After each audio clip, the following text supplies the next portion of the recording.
No, and the Russians will not stop that no, delivery no. of energy, because they are going to see those long-term contracts to completion. Absolutely. Now, Yes. once those long-term contracts end, whether they're going to be renewed, that's anyone's guess. I imagine that the Russians are going to send all that supply to the east. Yeah. But they are fulfilling their contracts, Absolutely. and it seems that the Russians were, in a way, waiting for to turn the gas off, but they were waiting for the Europeans to turn the gas off on themselves. And that is exactly what an embargo is going to do. So the Russians are going to be, in the clear to say, well, we're delivering the gas and the oil. It's you guys that embargoed us. Exactly. That's exactly what they're going to do. And can I just say, I mean, it's now, I think, becoming increasingly clear what all these big pipelines with China are all about.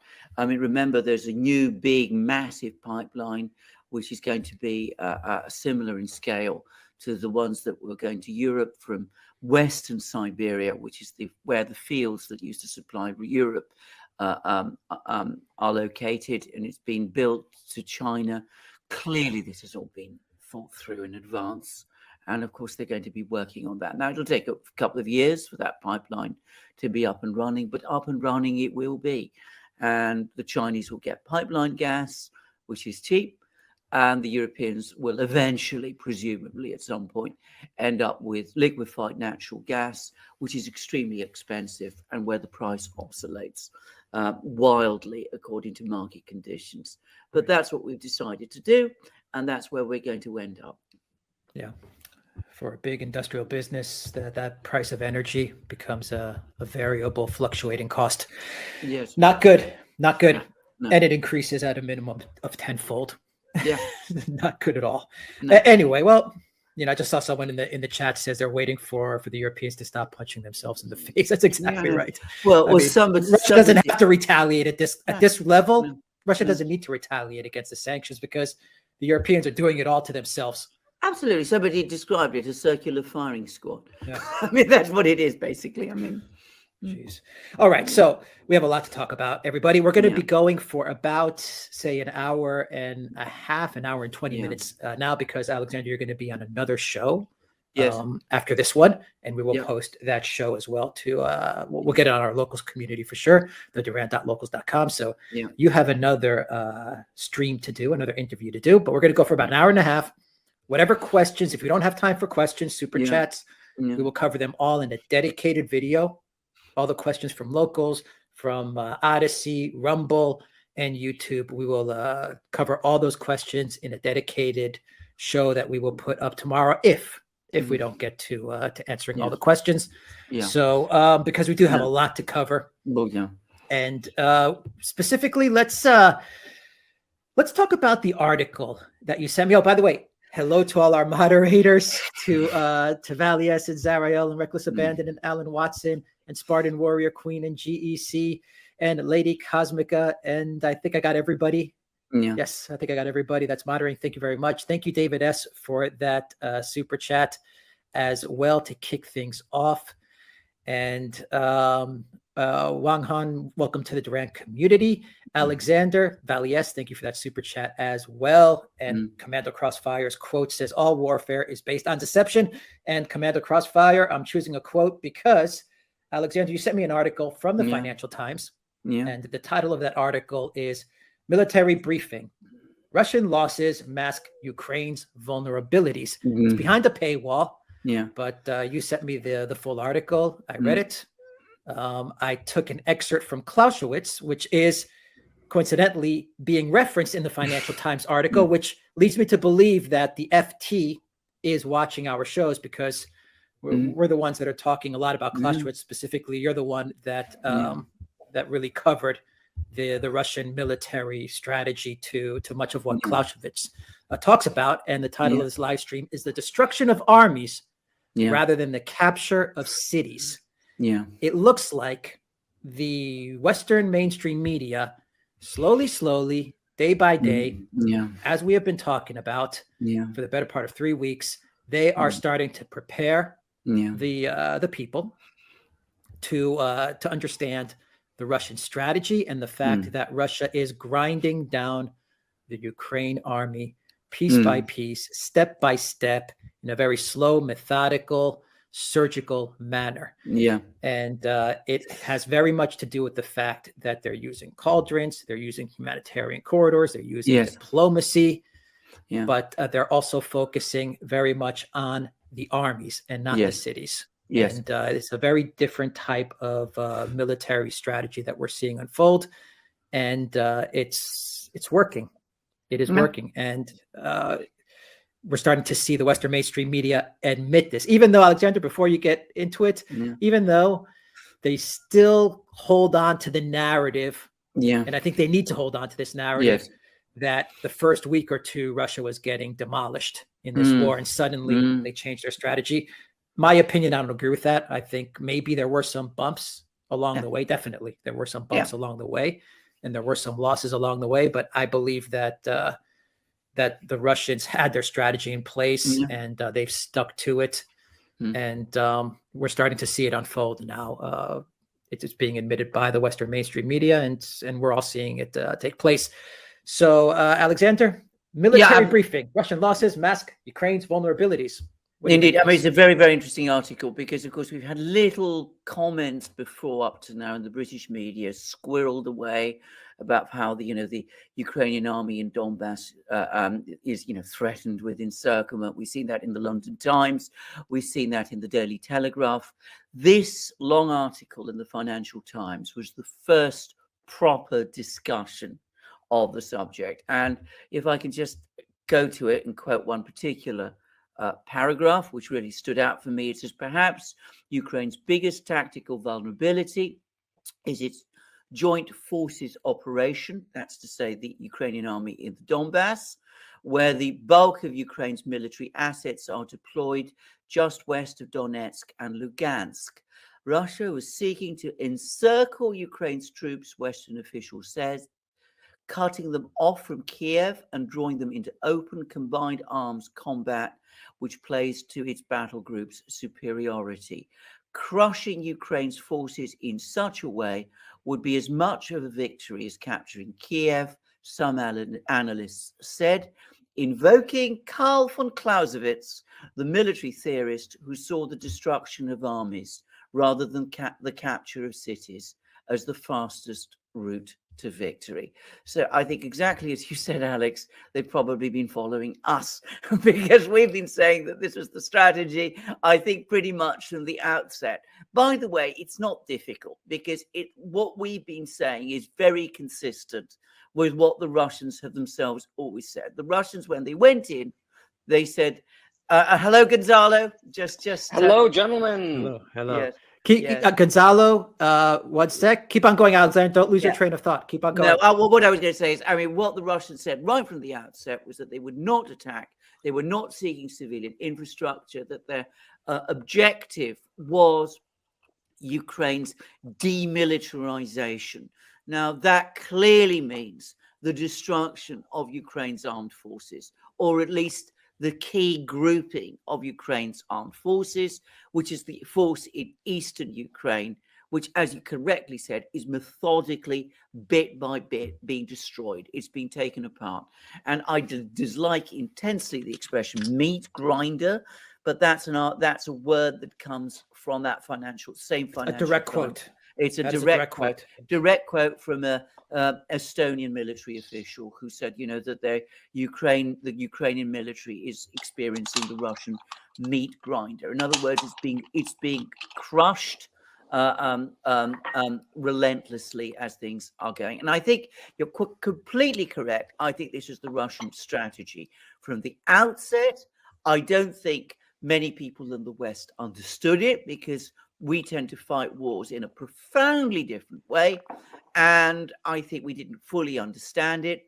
And we let ourselves in the West run away with wishful thinking, with images of heroic Ukrainians, with their Molotov cocktails and their broomsticks, pushing back the Russian tanks. I'm obviously exaggerating here, but single-handed one Ukrainian soldier. Yeah, no, not by much.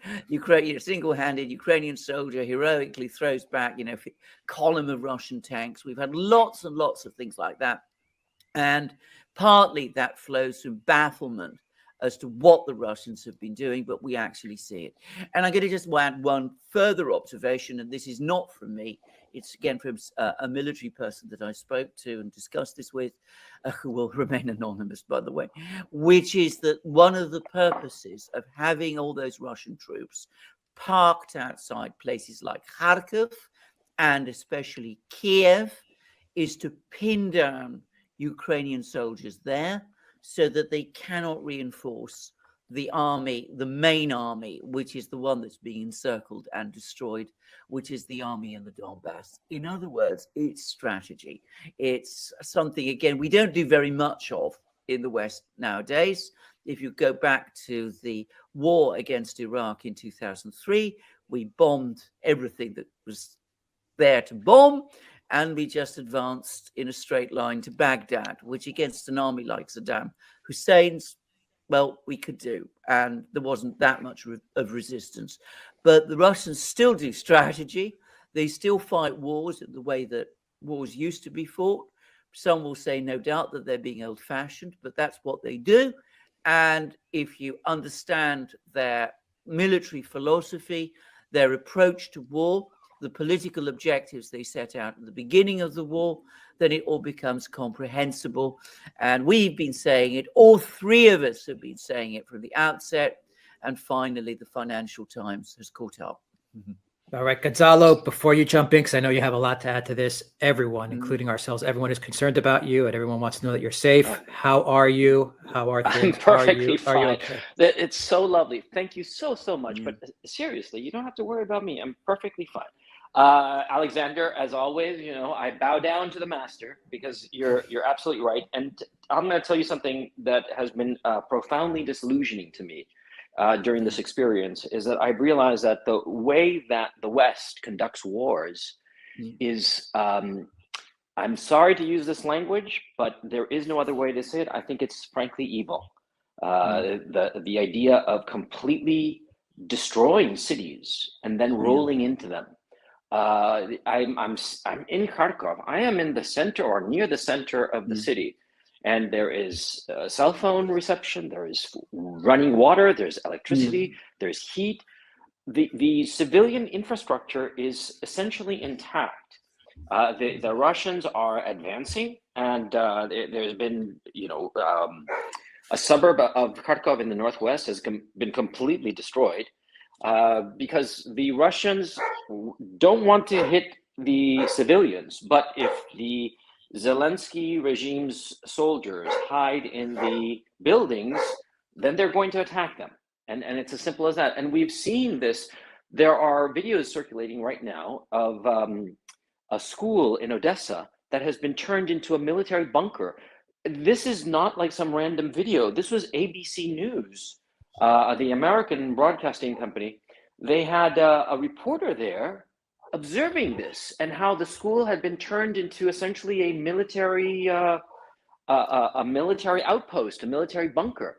And so, of course, what are the Russians going to do? They're going to attack it, and they're going to try to obliterate it, as is their responsibility, because they want to, of course, win the war. And how do you do that? By taking out military targets.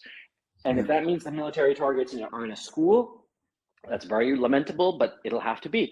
And then, of course, you realize, then they'll turn this disaster into a PR victory to try to goad the West into joining into this conflict. I mean, the cynicism of the Zelensky regime knows no bounds. Yes.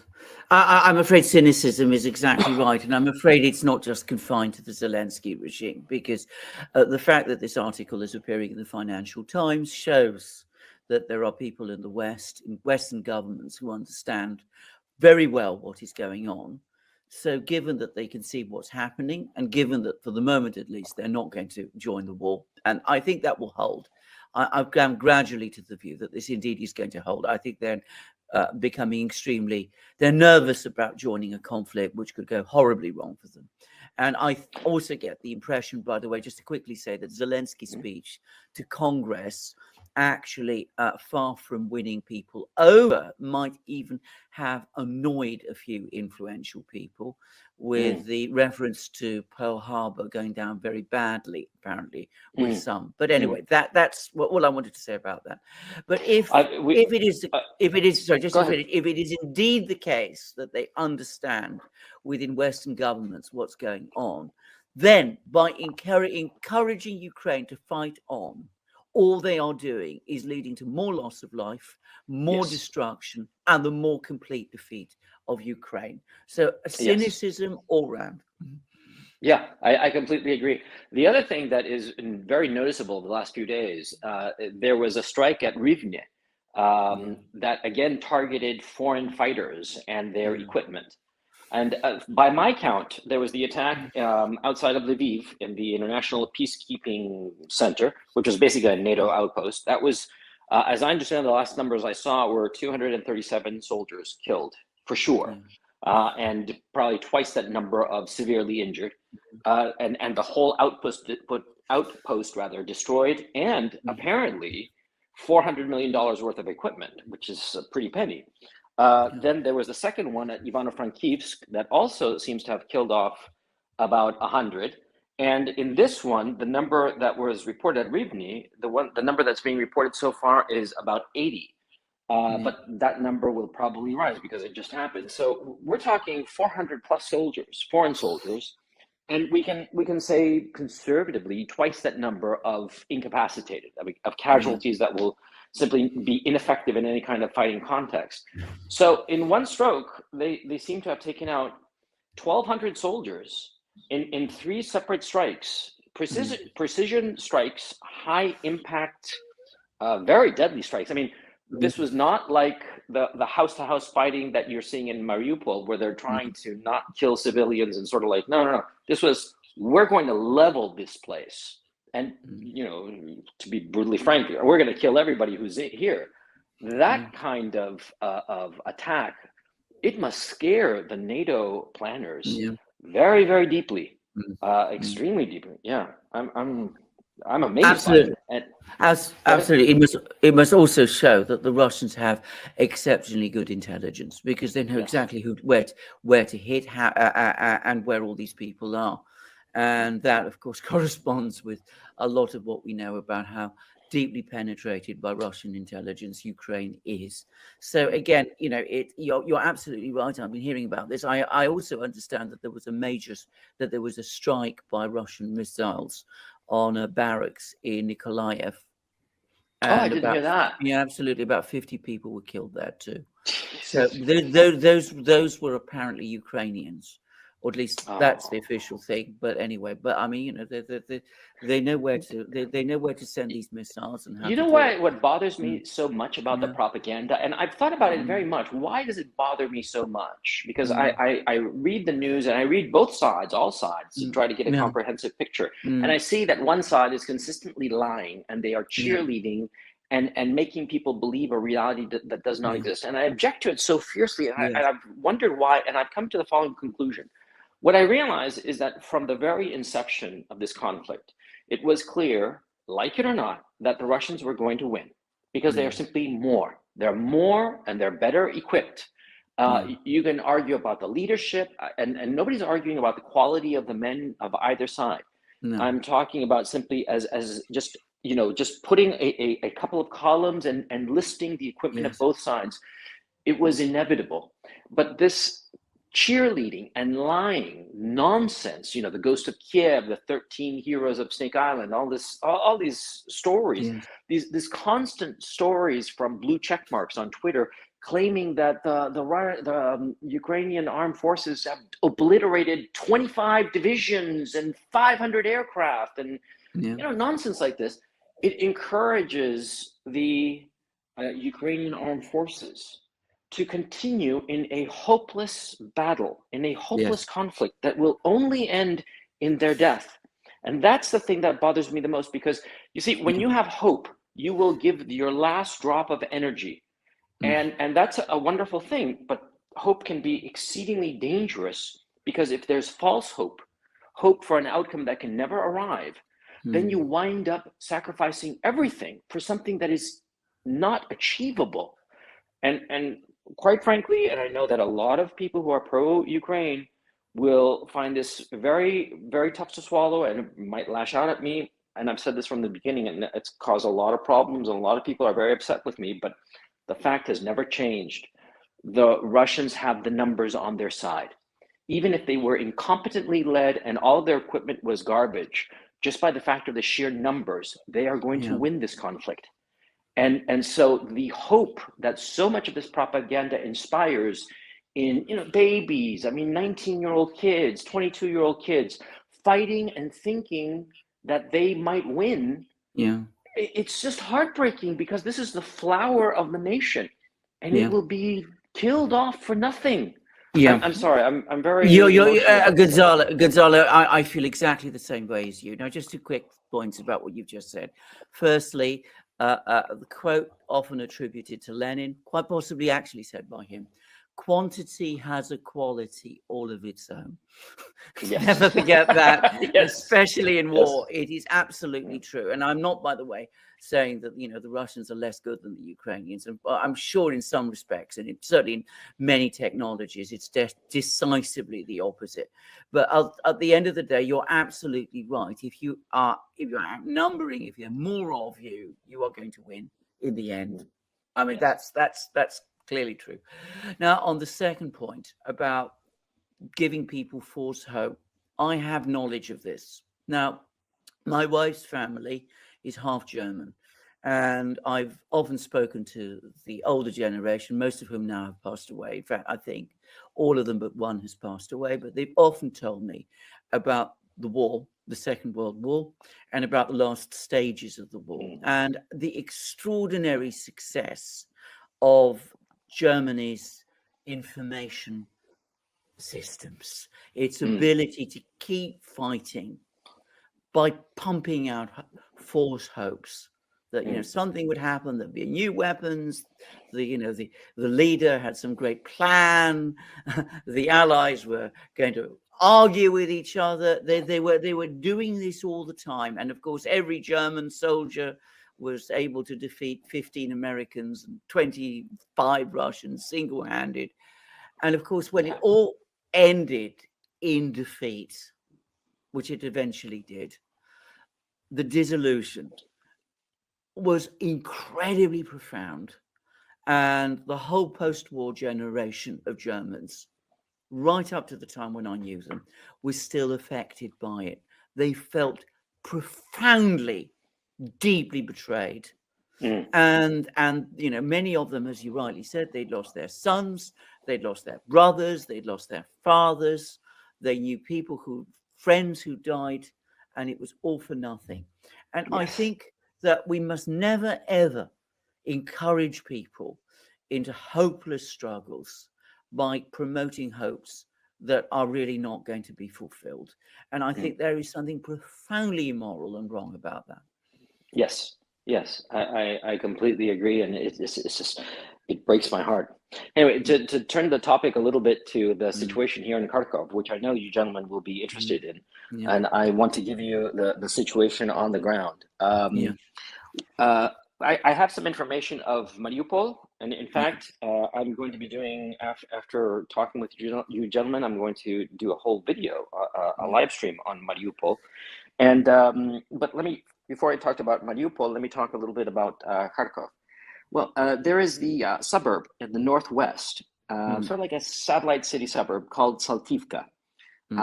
It's Salt-Ivka. Salt, like the salt that you put in your food, IVKA. For those of you interested, Google it. It's a suburb, like I said, to the northeast of the city. And that was the scene of, I've been wondering, the last week, there was like major shelling going on. And that was where it was. You see, when you're in the middle of a city under siege, many times you don't know what's happening because you're just worried about, your own little your own little space, where you can find food, and where you can find safety in case of any kind of bombardment or whatever. And so you're not really aware, or have the possibility to know more about what's going on around you. But I've gotten a couple of contacts who have told me in some detail what's been going on. And Saltivka, this suburb, was the scene of a major battle, and it's been essentially annihilated. And the Russian forces have broken through it. And that's why, as of today, I'm seeing the shelling and explosions just a lot closer. Saltivka, to give you a perspective, is about 10 kilometers in a straight line from the historic center of Kharkov. Okay, and it's in my own case, it's practically I have the city center between myself and that area. And so I'm unconcerned, but what's been happening is that the Russian forces have broken through Saltivka and they are moving forward. And once they've broken through, they are essentially in the network of the metro stations of the city. So they're in the city. And what is clear is that, see, the idea was to squeeze from the east, north and the east, squeeze the city, and this pushed everybody west. And on the west side of town is the train station, and the train tracks lead, all of them lead to the west. Some of them circle around and go south, and some circle north, but that seems to be the idea of just squeezing from east to west. And at the pace things are going, it's reasonable to expect the Russians to have control of downtown Kharkov, certainly within, say, a week. It would be reasonable at the pace that they are going. It certainly sounds that they're getting closer, sometimes hour by hour. Okay, that's the story insofar as Kharkov is concerned. In Mariupol, the story I've been hearing is humanitarian. Now, this comes directly from a person whom I know from long before this conflict. This person is not in Ukraine, but this person was simply outside of Ukraine when this all started. And this person has family in Mariupol. She's from there. And her parents and aunt and uncle have finally left, and they've traveled to Rostov under the humanitarian corridor implemented by the Russians. The Russians are taking them to Rostov of their own free will. And this acquaintance, this friend, she told me that her parents and aunt and uncle, the big problem was that they were starving. That was the major problem of the situation, and that they were not allowed to leave by the Zelensky regime forces, specifically the Azov battalion that seemed to be in charge. And the stories told were shocking. And the thing is, see, when you hear these stories, you think, oh, this sounds like propaganda. Like the stories of, I don't know, in the first Gulf War, when they said that, oh, the Iraqi soldiers came into the neonatal center and let the babies die and stuff like that. Like, oh, this is propaganda. But the stories she was telling me were very true. She said that her parents and aunt and uncle had seen people trying to leave and getting their cars shot up and likely killed. They had seen all kinds of human rights violations, but I mean egregious ones during the conflict. And a lot of the stories coming out of Mariupol are kind of horrifying. And the thing is, it's not that the Russians did this. On the contrary, the populace in Mariupol views the Russians as their liberators and saviors. And apparently one of the big things was that they were able to eat food. And apparently it was quite traumatic, if you will. And so that is the situation in Mariupol. But even though there is still resistance, and at the end of the day, it seems that that whole city is going to be leveled in order to expunge these individuals. Yeah, that seems to be the case. I just want to tell you that, but this is, like, I know this person. I mean, this is a true story. This is real. This is actually happening. And so I just wanted to tell you that. Go ahead. Gonzalo, that's incredibly useful. Can I just say, in the British media, the story is that people who are leaving Mariupol and are going to Russia are being abducted by the Russians. No, lie. Complete lie. It's the accepted narrative here. You'll find it all over the media, and of course, there's a lot of discussion about this being a huge war crime and that kind of thing. So it's very, very useful to hear from you about information from eyewitnesses, actual people there, which flatly contradict that account. But that is one thing that I have to say. The media here have been telling us the total opposite. Now, I just wanted to mention something you mentioned about the railway station, that the railway station in Kharkiv is, I think you said, in the west of the city. And it's northwest, Yeah, people are being pushed in that direction. Now, I am not familiar with the geography of any of these cities, neither of Kharkiv nor of Kiev, but I wonder whether this isn't partly also what's going on in Kiev, in the sense that what I am hearing, and again, this has to be said, it comes from Russian sources, I want to make this very clear, is that the Russians have not fully encircled Kiev. They have deliberately left open access to the south, so that if people want to leave the city, they can.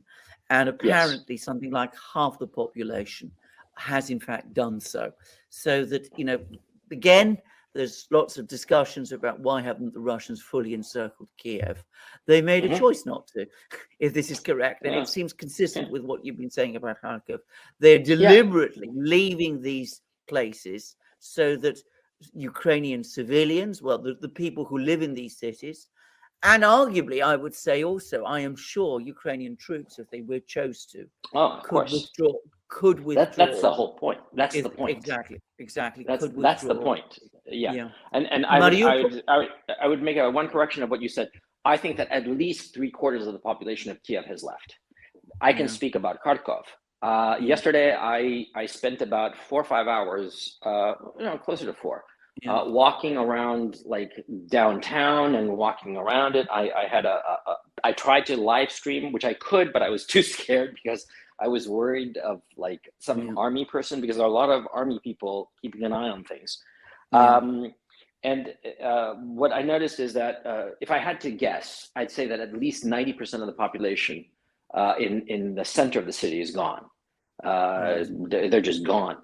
And like a lot of European cities, the center is bustling with people and commerce and all the rest of it. It's not like in the United States where you have just offices. No. There's people live there, and they're all gone. And so if you tell me that in Kiev half the population is gone, I would actually be sort of surprised. I'd say no, it must be more, because here in Kharkov, 90%.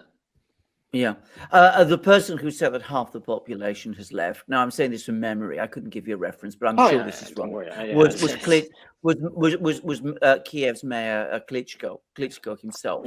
So I'm assuming that you could take that as the minimum, if you like. I'm sure you're right. I'm sure many more people have left than that. But that's clearly the plan: is to drain these cities of people to minimize casualties, which is appropriate. I mean, it seems to be a sensible thing to do. And also here's another thing that people don't understand, which I have repeated, and I think I might have repeated in this show, and I'll repeat it again if you don't mind. The whole point for the Russians of humanitarian corridors is, of course, to drain the cities of civilians. Yes, sure, but it's also to encourage deserters. Because how do you get rid of an opposing army? You kill him, you capture him, or you get him to desert. Either one of those three options is the same outcome as a practical matter for you. And so they want these humanitarian corridors to work, to drain out the civilians and to drain out the fighters who are not so convinced. And so the notion that the Russians would fire on the humanitarian corridors makes absolutely no sense, because it would discourage deserters.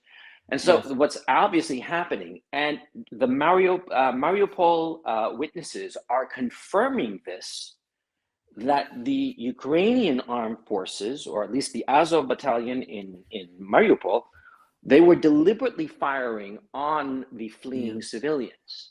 This is, we have eyewitness accounts, and we have, by the way, there was a surprising number of Greeks in Mariupol, which I never thought of.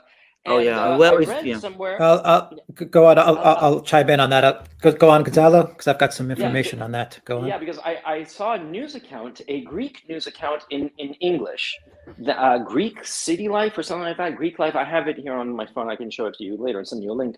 And it said that Greek citizens had fled from Mariupol, and they confirmed this. And so, obviously, a Greek citizen in Greece has no need to lie about anything. You could argue, oh yes, of course, Ukrainians in Rostov, Russia, of course they're going to lie to please their Russian prison guards, right? But a Greek citizen in Greece has no compunction, no fear of any kind of retribution. They will be telling the truth, and they are confirming these accounts that I'm telling you, that it was the Zelensky regime thugs who were shooting on them. And so the point I want to make is that you see, every time some atrocity happens, it's usually on the Zelensky regime side, and they apply it to the Russians. It's like this weird sort of projection, which I think is psychopathic. But anyway, that's a separate conversation. I wanted to tell you that. And Alex, you were saying about the Greeks in Mariupol. Yeah, I mean, I'll just relay what's happening here with the Greek media, because there are a lot of Greeks in Mariupol, as well as Odessa and a lot of the region, and Crimea as well. A lot of the region in the south of Ukraine, but especially Mariupol. The Greek media the mainstream media has been firmly behind whatever the EU position has been, which is firmly behind Ukraine and very anti-Russian. That's the Greek mainstream media. So, as this operation in Mariupol has been unfolding, the Greek mainstream media has been having a very difficult time squaring the circle between what regular, everyday Ukrainians of Greek origin have been reporting and what they have been saying, especially those Greeks who have returned, who are now in Greece essentially as refugees, and what they have been reporting, given the orders that they get from the EU and the propaganda that they're trying to relay to Greeks about how the operation is going. And what they have done here, what I've noticed, is they have many high-level officials from Mariupol at a very high administrative government level of Greek origin, and they are describing the events unfolding in Mariupol as a war crime being committed by the Russians and by the Russian military. But I've noticed these are very high-level officials, including various like local mayors of various districts, and they're urging the West to get involved, i.e. the no-fly zones and NATO and all of these things. A majority of the everyday people of Greek origin who are from that area have been confirming exactly what you are saying, Gonzalo. For example, here's a quote, and I'm reading this from a Greek newspaper, a local newspaper, which is a quote of a Greek in the area who says, quote, "Nobody kills anyone here. The Russians do not kill anyone.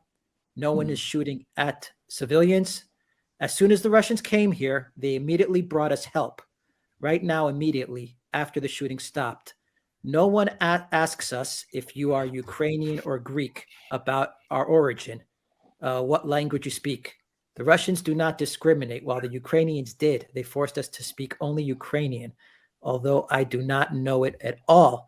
And another Greek girl who is now in Greece as a refugee says, let me just translate, they stopped us, the Ukrainian soldiers, and they threatened us.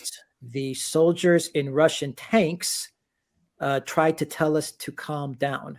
And this is making the rounds. It's going viral. This, all these Twitter interviews of these Ukrainian Greeks who are now here on refugee status. So that's, I mean, the Greek media is having a very difficult time in the Mitsotakis government, a very difficult time trying to square the circle as far as the narrative being pushed out with regards to this conflict here, because the Greek establishment and the mainstream media has been firmly and squarely behind the position of the EU, which is, as we all know, the position of the United States and the position of the Zelensky government. And I understand the Greek consul in Mariupol has also been basically following the party line from set by Athens. I mean, he's been very much promoting the NATO line too. Just as a matter of quick historical record, there have been Greeks in the Black Sea since, well, before forever. But a very, very large community in Mariupol, specifically invited there by Catherine the Great to develop the tobacco industries, because the Greeks were very good at tobacco. Yeah, so that was where so a lot of Greeks emigrated to that part of the world in the 18th century and thereafter. And of course, there's been a big Greek community in Odessa, which is rather different, but. I also happen to know people from this part of the world, Mariupol Greeks, and one of the things I also know is that the community, the Greek people in this part of Ukraine, were never happy with the events, the Maidan events on 2014. Overwhelmingly, they opposed them. But so it's a well-known historic community. But don't assume all these names, these Greek names that are given to all these cities, Mariupol, Odessa, Tiraspol, Kherson, whatever, have any great ancient Greek origins. They are all invented for them by Catherine the Great and Potemkin, because they wanted to give a sort of Greek flavor to this part of the empire. So that's why they came up with all of these names. The only actual Greek name given to a city by Greeks is Yalta, which is a really? Yeah, Yalta means the seaborne horizon, but all the others, Odessa is named after the Greek hero Odysseus, for example. Sevastopol is the city of the empress, who was Catherine. So these are not really Greek names as such. They are in Greek, but they are actually chosen by Catherine and Potemkin. Just a little piece of history there. Thank you. I had no idea, and I'm glad I've learned this. That's really fascinating, actually. So let's move on to another question that I have for both of you guys, your thoughts and your comments. From what I understand, Biden will be making a trip to Poland. I believe he is going to be going to Poland.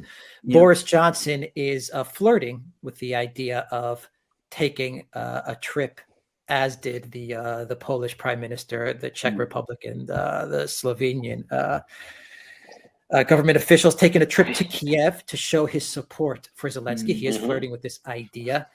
Zelensky gave many speeches over the past week to the Canadian Parliament, to the U.S. Congress, to the German Parliament, and he gave a disastrous speech. It turned out to be a disaster to the Israeli Knesset.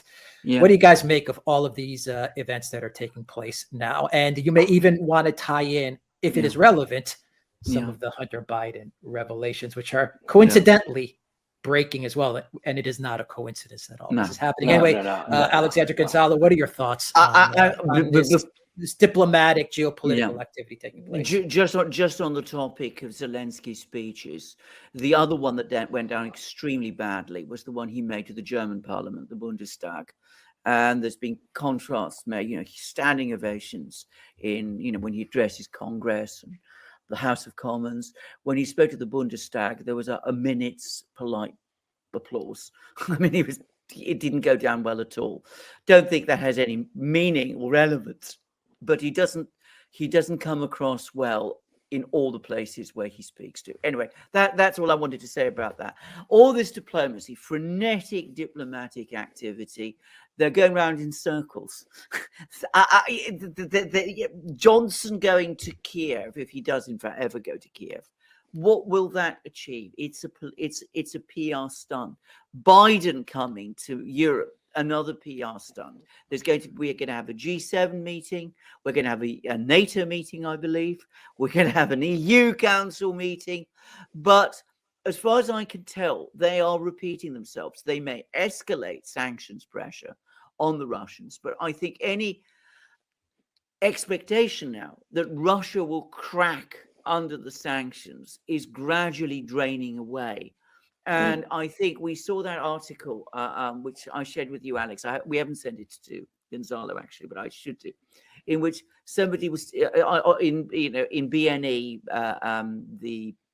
the economics journal, about the sanctions have now turned into a circular firing squad. They're shooting themselves ultimately. Yeah. I mean, that is what they're now doing. But anyway, so we're going to have all of these people, all of the leaders of the West coming together in Europe, unless they're prepared to dramatically escalate by becoming directly involved in the conflict, which, please God, they don't. Then I can't help but think that we've now reached that inflection point where instead of looking strong, they're going to start looking weak. And they're just going to look increasingly like a talking shop, even as events on the ground actually turn against them. I remember very much how that started to be the way during the siege of Aleppo in Syria in 2016. But of course, that was far away. That was Syria. It didn't matter to people in so many ways. And besides, people in Europe were very conflicted about it. Even Boris Johnson was, by the way. But with Ukraine, which has become this big issue, inevitably, it seems to me, unless they take the plunge and go for outright escalation, which all their military people have told them, for heaven's sake, don't even think about it. All that's going to happen is that they're going to come away looking weak and ineffectual. And none more so than Biden himself, who, as you rightly say, is facing growing political difficulties in the United States. And interestingly, there's been no upward bump for him in the opinion polls in the US at all. Oh, no. The opinion polls, insofar as the Biden administration are concerned, are in the toilet. I mean, like, half of the population thinks that he's doing a very bad job. Yeah, you can't continue unless you break out of this somehow. And frankly, and this is just the reality. He's too old. He's too old, and he's senile. He's frail. And so this, all of a sudden, the New York Times comes out of the blue, as far as I can tell, and says that the Hunter Biden laptop story, it was all true. And that Hunter Biden laptops thing, the evidence there that New York Times is now saying is true. We're talking the most egregious offenses. I mean, financial shenanigans. It's not merely sexual impropriety. We're talking about sexual crimes against children. I mean, it's grotesque. All right. I mean, somebody once said that just merely having possession of that laptop could make you a felon because of the stuff. It's so radioactive. The thing practically, it can kill you dead in 5 seconds. I mean, like uranium or something. But the point is that if this is coming out, I heard somebody say this expression. I heard a great disturbance in the force. There's this sense that the tide has shifted on the Biden administration, and that the establishment has realized he's going down. Do I want to be attached to him as he goes down? And I think that all of a sudden, a lot of bureaucrats, a lot of people in the Democratic National Committee, they're just all of a sudden realizing we have to cut our losses somehow. And that's why the story is emerging. I think that they're laying the groundwork to eject him. But I know that they don't want to have Kamala Harris, because Kamala Harris is an idiot. I mean, a true fool. Her performance in Poland and Romania were catastrophic. I mean, my God, it was incredible. And so they have to figure out a way to get rid of Kamala and get rid of Joe Biden. And they test marketed Pete Buttigieg, the transportation secretary, and he didn't fly. He's the one, he was McKinsey, and a lot of people say that he might be intelligence. He actually did work in military intelligence. And so, they test drove him, but he did not appeal to the average person. They considered him too robotic, too lacking in any kind of humanity. And so they're trying to figure out a way to get out of this hole, because the November 2022 elections are going to be catastrophic. The midterm elections, for non-American viewers, it's the entirety of the House of Representatives and a third of the Senate, plus a whole bunch of governorships across the country. It's going to be a catastrophe. The Democrats are holding on to a microscopically slim majority. And so they are going to lose badly. And so the issue becomes, how do they save the sinking ship? And it seems with this New York Times article that they've decided to eject Joe Biden What do you gentlemen think of that? I'm entirely in agreement with you. I agree with your legal analysis of its contents. I think that charges of Hunter Biden are now definitely looming. I mean, I'm want to be always careful about saying things like that, but I think that there's been reports circulating. The fact that the laptop has now been basically validated, I can't really see how that can be prevented now. The very fact that they've done that shows, however, I mean, instead of burying this story, that it's now coming to the forefront. I'm going to say straightforwardly, if proceedings like that, if criminal proceedings are brought against the president's son, given the fact that the president himself is regularly referenced in material in this laptop, and I want to be very careful here. I'm not making any specific allegations. I want to make that very clear. But he is referenced, given that we had people like Tony Bobrinsky, the witness, who is now looking like he was telling the truth, has also said things about the president himself. And the role that he had. Well, at the very least, it seems to me, if the congressional elections turn out the way everybody expects, and I completely agree with your analysis there, Gonzalo, then it seems to me that we have, to say it straightforwardly, a very strong possible impeachment case coming. Yeah. And I mean, bear in mind also that the laptop story